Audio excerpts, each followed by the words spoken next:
Doctor ortho Ayurvedic oil and capsule, अब दर्द भी घुटने टेकेगा। नीट पेपर लीक मामले में मुख्य आरोपी धनंजय लोखंडे को कोर्ट ने 2 दिन की ट्रांजिट रिमांड पर सीबीआई को सौंपा। सीबीआई लोखंडे को पूछताछ के लिए दिल्ली ले जाएगी।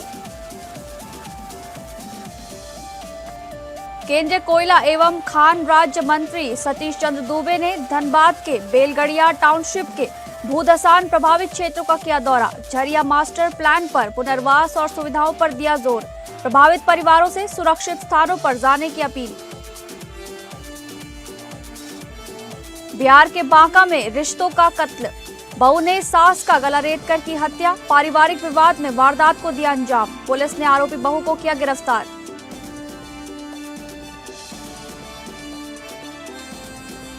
नमस्कार, आप सभी का बहुत बहुत स्वागत है स्टेट लाइव में। मैं हूं आपके साथ शालिनी राणा। स्टेट लाइव में सबसे पहले आज रुख करेंगे महाराष्ट्र से जुड़ी खबरों का। नीट पेपर लीक मामले में सीबीआई को बड़ी कामयाबी मिली है। एजेंसी ने मुख्य आरोपी धनंजय लोखंडे को महाराष्ट्र के अहिल्यानगर जिले के राहुरी से गिरफ्तार किया है। गिरफ्तारी के बाद लोखंडे को अहिल्यानगर जिला अदालत में पेश किया गया। कोर्ट ने उसे 2 दिन की ट्रांजिट रिमांड पर सीबीआई को सौंप दिया है। अब एजेंसी उससे पूछताछ के लिए दिल्ली ले जाएगी। सीबीआई ने लोखंडे से करीब 7 घंटे तक गहन पूछताछ की, जिसके बाद देर रात कोर्ट में पेश कर ट्रांजिट रिमांड मांगी गई। जांच में लोखंडे का नाम नासिक से गिरफ्तार आरोपी खैरनार से पूछताछ के दौरान सामने आया था। इसी इनपुट पर सीबीआई ने तुरंत कार्रवाई कर उसे हिरासत में लिया। एजेंसियों को शक है कि लोखंडे पेपर लीक नेटवर्क की अहम कड़ी है। उससे पूछताछ में बड़े खुलासे हो सकते हैं। सीबीआई की जांच लगातार नए आरोपियों तक पहुंच रही है और रैकेट की परतें खुलती जा रही हैं।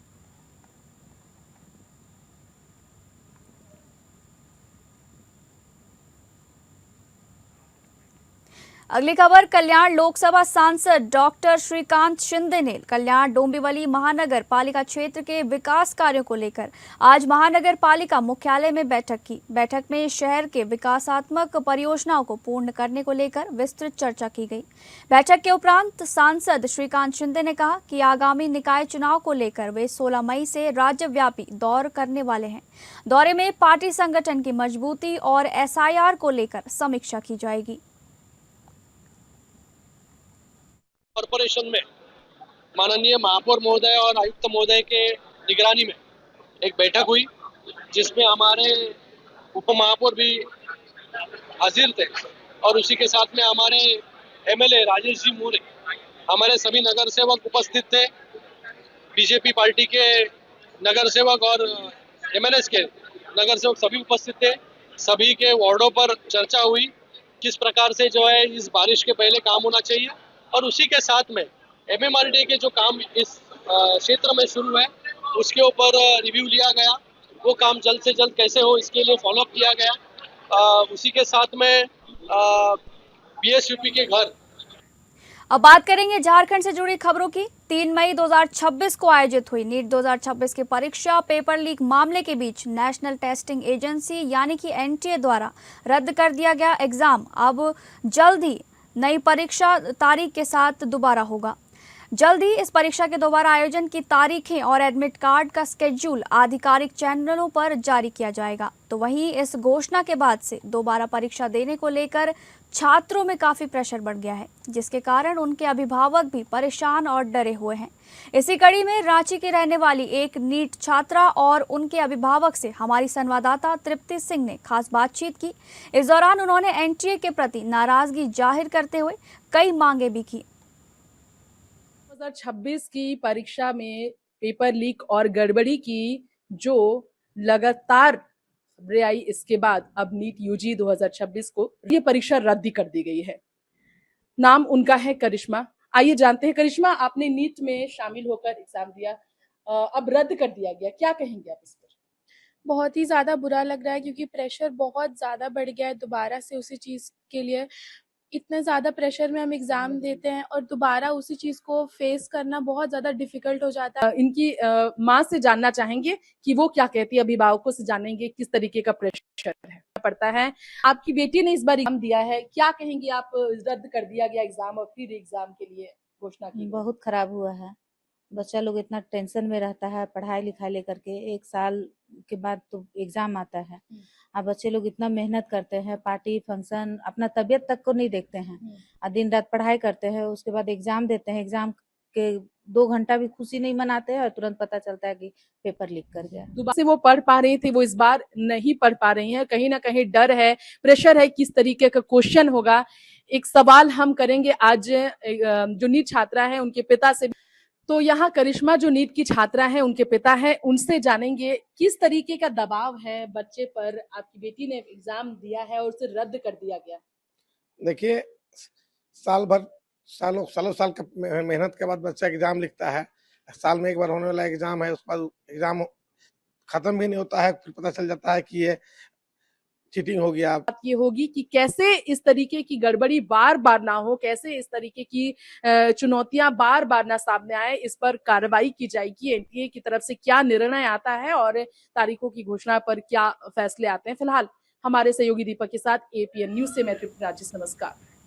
अगली खबर झारखंड के धनबाद से है, जहां केंद्रीय कोयला एवं खान राज्य मंत्री सतीश चंद्र दूबे ने बेलगड़िया टाउनशिप का दौरा कर भूत धसान और गैस रिसाव प्रभावित क्षेत्रों की समीक्षा की। उनके साथ जिला उपायुक्त आदित्य रंजन, झरिया विधायक रागिनी सिंह और बीसीसीएल अधिकारी मौजूद रहे। मंत्री ने झारखंड सरकार के सहयोग पर जोर देते हुए प्रभावित परिवारों को सुरक्षित स्थानों पर स्थानांतरित होने की अपील की। उन्होंने झरिया मास्टर प्लान 2.0 के तहत रोजगार, कौशल प्रशिक्षण और बुनियादी सुविधाओं का सुव्यवस्था हो, इस पर जोर दिया। वैश्विक संकट के बीच पीएम मोदी की संसाधन बचत अपील का समर्थन करते हुए विपक्ष पर उन्होंने निशाना साधा। झरिया विधायक रागिनी सिंह ने टाउनशिप में सुधारों का जिक्र किया, निःशुल्क बस सेवा बहाल करने की मांग की और मंत्री के योगदान की सराहना भी की।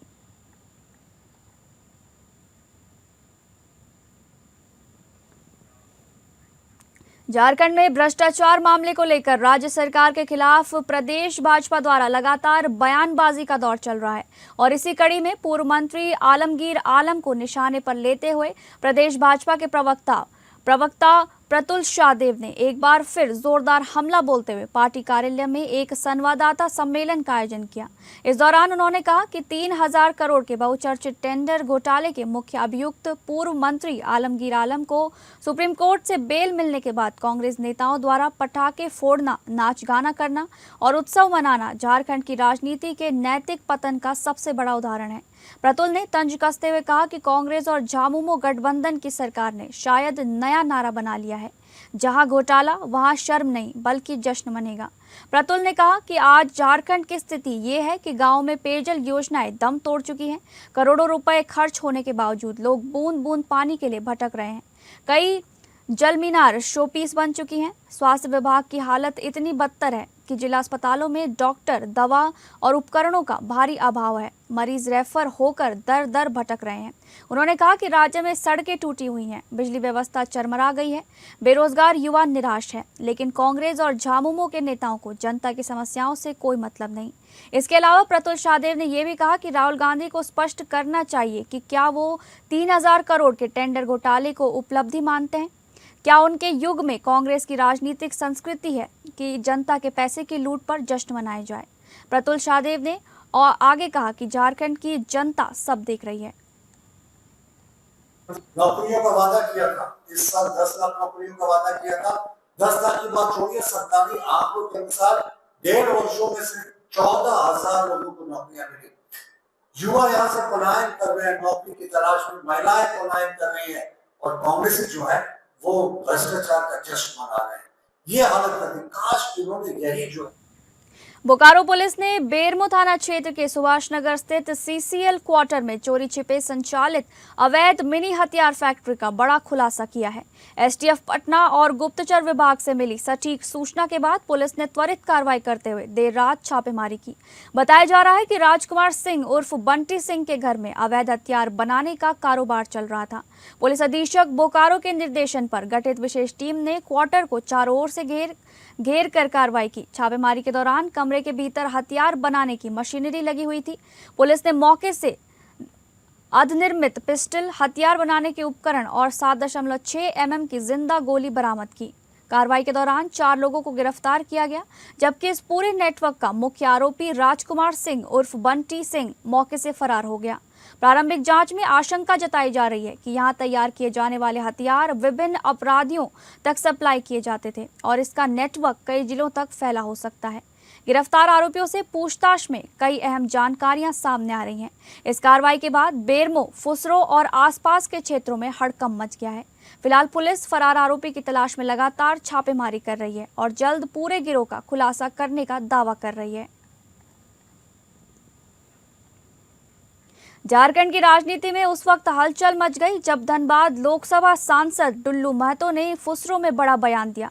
मंत्री माधवलाल सिंह के श्राद्ध कार्यक्रम से लौटने के दौरान फुसरो में उन्होंने सुभाषनगर में उजागर हुई अवैध मिनी गन फैक्ट्री मामले पर प्रशासन को घेरते हुए गंभीर सवाल उठाए। सांसद ने कहा कि प्रशासन ने नाक के नीचे अवैध हथियारों का कारोबार फल फूल रहा था, लेकिन किसी को भनक तक नहीं लगी। उन्होंने इसे कानून व्यवस्था की बड़ी विफलता बताते हुए निष्पक्ष जांच और दोषियों पर कड़ी कार्रवाई की मांग की है। जानकारी मिली है कि विधायक उनके घर के बगल में एक बंदूक फैक्ट्री चल रहा था, राइफल बनाने वाला, बंदूक बनाने वाला, पिस्टल बनाने वाला, और उनको भी पता नहीं है, बगल में थाना भी है, थाना को भी पता नहीं है। तो भाग इस बात का है कि वर्तमान समय में राज्य सरकार के द्वारा ऐसे लोगों को बढ़ावा दिया जा रहा है जो सिर्फ और सिर्फ झारखंड को बदनाम कर रहा है, झारखंड को सिर्फ लूटने का काम कर रहा है। इसकी जांच मैं जरूर, इस मामले की जांच सीबीआई से करवाने का प्रयास करेंगे, क्योंकि इतनी बड़ी घटना। झारखंड की राजधानी रांची के धुर्वा स्थित पुराने विधानसभा सभागार में मंगलवार देर शाम अधिवक्ता सम्मान समारोह 2026 का आयोजन किया गया। कार्यक्रम में झारखंड हाईकोर्ट के पूर्व न्यायाधीश अंबुजनाथ मुख्य अतिथि के रूप में शामिल हुए। समारोह में न्यायिक क्षेत्र से जुड़े कई गणमान्य लोग और अधिवक्ता मौजूद रहे। कार्यक्रम के दौरान राज्य के विभिन्न जिलों से पहुंचे उत्कृष्ट अधिवक्ताओं को माला पहनाकर और मोमेंटो भेंट कर सम्मानित किया गया। आयोजन का उद्देश्य न्यायिक क्षेत्र में बेहतर कार्य करने वाले अधिवक्ताओं का उत्साहवर्धन करना और उनके योगदान को सम्मान देना था। समारोह में अधिवक्ताओं ने न्याय व्यवस्था को मजबूत बनाने और समाज में विधि व्यवस्था की भूमिका पर भी अपने विचार साझा किए। मौके पर पत्रकारों से बातचीत करते हुए वक्ताओं ने न्यायिक प्रक्रिया को और प्रभावी बनाने के लिए कई महत्वपूर्ण सुझाव दिए। उन्होंने कहा कि अधिवक्ता समाज और न्यायपालिका के बीच अहम कड़ी होते हैं और न्याय व्यवस्था को मजबूत करने में उनकी भूमिका बेहद महत्वपूर्ण है। कार्यक्रम का माहौल गरिमामय और उत्साहपूर्ण रहा।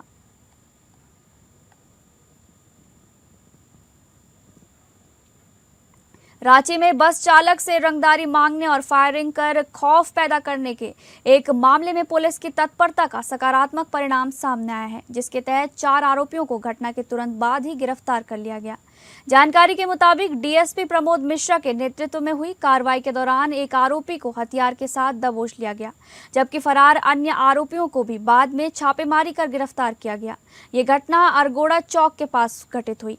इस क्रम में वरीय पुलिस अधीक्षक कार्यालय से जारी सूचना के अनुसार रांची से नालंदा जा रही जीवन ज्योति नाम की बस नो एंट्री के कारण अरगोड़ा चौक से पहले रुक गई थी। इसी दौरान 3 आरोपी बस के पास पहुंचे और इनमें से 2 आरोपी बस में चढ़ गए और चालक की कनपट्टी पर हथियार रखकर रंगदारी मांगने लगे, जिसका चालक ने विरोध किया तो आरोपियों ने जान से मारने की नीयत से फायरिंग कर दी।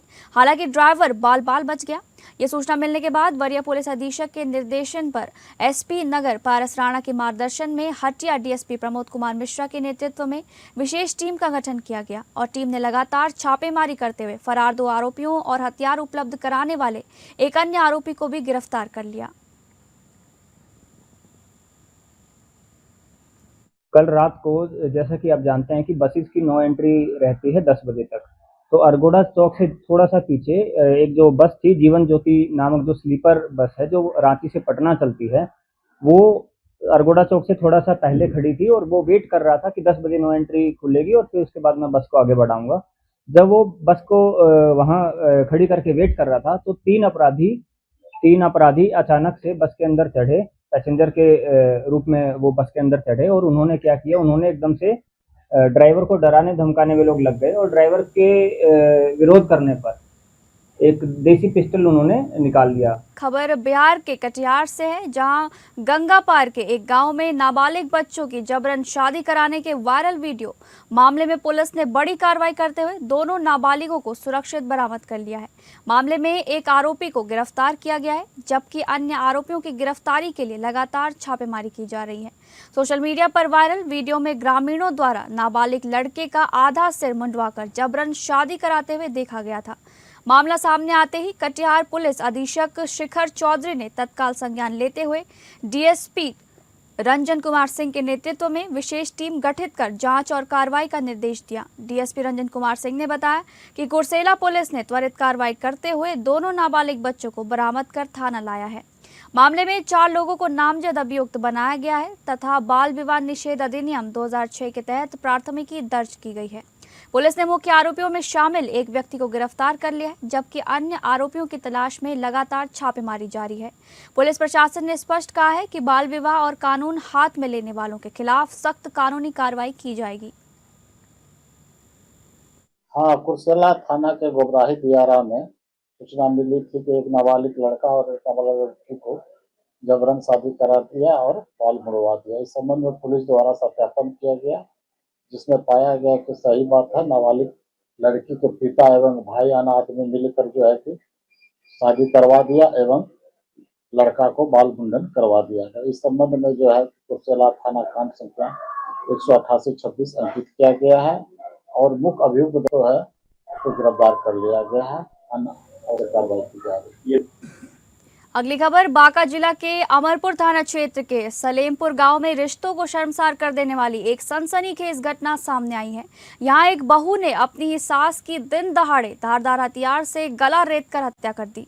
घटना के बाद पूरे गांव में दहशत, मातम और आक्रोश का माहौल है। मृतका की पहचान सलेमपुर गांव निवासी सुलोचना देवी 70 वर्ष के रूप में हुई है। बताया जा रहा है कि वृद्ध महिला घर में सो रही थी। इसी दौरान उसकी बहू बिंदु देवी ने अचानक धारदार हथियार से उन पर हमला कर दिया। महिला की चीख पुकार सुनकर आसपास के ग्रामीण मौके पर पहुंचे, लेकिन तब तक उनकी मौत हो चुकी थी। घटना की सूचना मिलते ही अमरपुर थाना अध्यक्ष राकेश कुमार, एसडीपीओ अमर विश्वास एवं एफएसएल टीम मौके पर पहुंची और शव को कब्जे में लेकर जांच शुरू कर दी गई। पुलिस ने घटनास्थल से साक्ष्य जुटाए हैं। प्रारंभिक जांच में घटना का कारण पारिवारिक विवाद बताया जा रहा है। वारदात के बाद ग्रामीणों ने आरोपी बहू को पकड़ लिया और पुलिस के हवाले कर दिया। बताया जा रहा है कि मृतका का बेटा दिल्ली में रहकर मजदूरी करता था। घटना की खबर मिलते ही परिजनों में कोहराम मच गया और गांव में लोगों की भारी भीड़ जुट गई। फिलहाल पुलिस मामले के हर पहलू की गंभीरता से जांच कर रही है। पत्नी, अरे हम तो बोला कि ऐना में खून है, देखे भाई खून जरीदा हुकुकी था। हाँ। देखते हैं जगह गला काट रहा है। बताता है तो बताया नहीं आ जाए तो लोग लगने करने लगेगा, घर से बोलेगा तो नहीं करना। भागलपुर पुलिस की ओर से चलाए जा रहे ऑपरेशन मुस्कान के तहत खोए और चोरी हुए मोबाइल फोन बरामद कर उनके असली मालिकों को लौटाने का अभियान लगातार जारी है। इसी कड़ी में भागलपुर के वरीय पुलिस अधीक्षक कार्यालय में आयोजित कार्यक्रम के दौरान 59 मोबाइल फोन उनके धारकों को सौंपे गए। मोबाइल वापस मिलने पर लोगों के चेहरे खुशी से खिल उठे। कई लोगों ने कहा कि उन्हें उम्मीद नहीं थी कि उनका खोया मोबाइल दोबारा मिल पाएगा, लेकिन पुलिस की पहल से उनका भरोसा मजबूत हुआ है। वरीय पुलिस अधीक्षक ने बताया कि साइबर सेल और तकनीकी टीम की मदद से विभिन्न स्थानों से मोबाइल फोन ट्रेस कर बरामद किए गए। उन्होंने कहा कि बरामद किए गए सभी मोबाइल फोन की कुल कीमत करीब 12 लाख रुपए आंकी गई है। इसके बाद आवश्यक सत्यापन प्रक्रिया पूरी कर मोबाइल उनके वास्तविक मालिकों को लौटाया गया। पुलिस ने आम लोगों से अपील की कि मोबाइल खोने या चोरी होने की स्थिति में तुरंत थाना या साइबर सेल में शिकायत दर्ज कराएं, ताकि समय रहते कार्रवाई की जा सके। ऑपरेशन मुस्कान के जरिए भागलपुर पुलिस लगातार लोगों के खोए मोबाइल बरामद कर उन्हें वापस सौंप रही है, जिससे आम जनता में पुलिस के प्रति विश्वास बढ़ रहा है। बताना चाहते हैं कि बिहार पुलिस के द्वारा काफ़ी पहले से एक मुहिम जो है ऑपरेशन मुस्कान के नाम से संचालित है, जिसके तहत जो भी मोबाइल आम पब्लिक के जो गुम रहते हैं या तो कोई उनसे चोरी हो जाता है या तो कहीं गिर जाता है, तो इस प्रकार के जो भी मोबाइल का जो हमारे पास सनहा मिलता है या उनका FIR होता है या किसी प्रकार की शिकायत प्राप्त होती है, तो उसके आलोक में हम लोगों की एक टीम है ऑपरेशन मुस्कान के लिए, जो लगातार जो है जो गुमशुदा मोबाइल है, जो हमारा CEIR पोर्टल भी है, इसके माध्यम से हम लोग जो भी मोबाइल गुम रहते हैं। चलिए अब रुक करेंगे छत्तीसगढ़ से जुड़ी खबरों का। उप मुख्यमंत्री अरुण साव ने नवा रायपुर स्थित शासकीय निवास कार्यालय में वर्चुअल माध्यम से नगर पंचायत गुंडरदेही में अटल परिसर और भारत रत्न अटल बिहारी वाजपेयी की प्रतिमा का अनावरण किया। इस दौरान उन्होंने गुंडरदेही में विभिन्न विकास कार्यों के लिए 2 करोड़ रुपए देने की घोषणा भी की। उप मुख्यमंत्री अरुण साव ने कहा कि श्रद्धेय अटल बिहारी वाजपेयी का व्यक्तित्व और कृतित्व देश के लिए सदैव प्रेरणा स्रोत रहेगा। उन्होंने लोकतांत्रिक मूल्यों, राष्ट्र निर्माण और जन कल्याण के लिए अपना पूरा जीवन समर्पित किया। साव ने आगे कहा कि अटल जी की स्मृतियों को संजोने वाला ये परिसर आने वाली पीढ़ियों में देश सेवा और राष्ट्रभक्ति की भावना जागृत करेगा।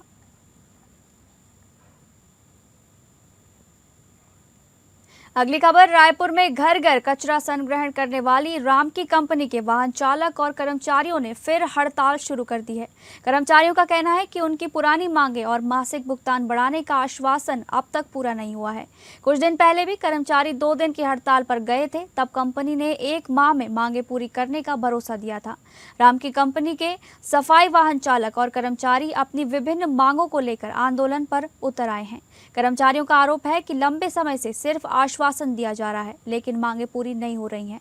कर्मचारियों ने बताया कि वर्ष 2024 में एक गाड़ी वाली टीम के साथ मारपीट की घटना भी हुई थी। अब दोबारा हड़ताल शुरू होने से शहर की कचरा संग्रहण व्यवस्था प्रभावित हो सकती है। अब बात करेंगे मध्य प्रदेश से जुड़ी खबर की। मेडिकल कॉलेज विदिशा में नवजात बच्ची की मौत के बाद परिजनों और डॉक्टरों के बीच विवाद का मामला सामने आया है। जानकारी के अनुसार विदिशा की राजपूत कॉलोनी निवासी विक्रम राजपूत अपनी पत्नी अनुराधा राजपूत को प्रसव के लिए मेडिकल कॉलेज लेकर पहुंचे थे, जहां डॉक्टर शरद खुशवा की देखरेख में उनका इलाज चल रहा था। प्रसव के बाद डॉक्टरों ने जच्चा और बच्चा दोनों को स्वस्थ बताया था, लेकिन अगले दिन नवजात बच्ची की तबीयत बिगड़ने पर उसे भर्ती किया गया। परिजनों का आरोप है कि 9 दिनों के उपचार के दौरान बच्ची को 12 यूनिट रक्त चढ़ाया गया, लेकिन इसके बावजूद उसकी मौत हो गई। बच्ची की मौत से आक्रोशित परिजनों ने डॉक्टर के साथ थप्पड़ मारकर विरोध जताया। इसके बाद नाराज डॉक्टर बड़ी संख्या में कोतवाली थाने पहुंचे और पीड़ित परिवार के खिलाफ कार्रवाई की मांग की। वहीं परिवार का कहना है कि डॉक्टरों द्वारा इलाज और व्यवहार दोनों में लापरवाही बरती गई तथा उन्हें धमकियां भी दी गई थी। दूसरी ओर बच्ची का इलाज कर रहे डॉक्टर शरद खुशवा ने कहा कि जब नवजात को अस्पताल लाया गया था तब उसकी हालत बेहद गंभीर थी। बच्ची को झटके आ रहे थे और ब्रेन हैमरेज का खतरा बना हुआ था। डॉक्टर के अनुसार बच्ची के जीवित रहने की संभावना बेहद कम थी। बावजूद इसके लगातार प्रयास कर उसे 8 से 9 दिन तक जीवित रखा गया। उन्होंने कहा कि उपचार कर ही प्रक्रिया परिजनों को बताई गई थी, लेकिन बच्ची की मौत के बाद कुछ रिश्तेदारों ने आक्रोश में आकर मारपीट की। फिलहाल दोनों पक्षों ने मामले की निष्पक्ष जांच की मांग की है। वो क्या है कि हॉस्पिटल में अपन ने भर्ती करा, सरस कुशवा ने 2 ऑपरेशन करा है, उनके घर इलाज भी चल रहा था, 3-4 महीने से हो रहा था उनका इलाज है। उनकी 3 वो बनवाई थी, मतलब वो सोनोग्राफी 3 उनने सोनोग्राफी भी करी। सोनोग्राफी करने के बाद में उनने कल वो तारीख दे दी कि फलानी तारीख को अपन ऑपरेशन करेंगे। हमने कहा ठीक है। आज से करीब 10-11 दिन पहले मेरे परिवार की बहू थी, उसके डिलीवरी होना थी, तो उसको हमने मेडिकल हॉस्पिटल में एडमिट कराया था। और हाँ, डॉक्टर सरस कुशवाहा जी के उसमें उनसे ही चेकअप करवाए थे, उन्हीं से जांच चल रही थी। उन्होंने कहा मेडिकल में भर्ती कर दो। डिलीवरी हुई, बच्ची हुई और हम सब लोग वही हॉस्पिटल में एक साथ थे।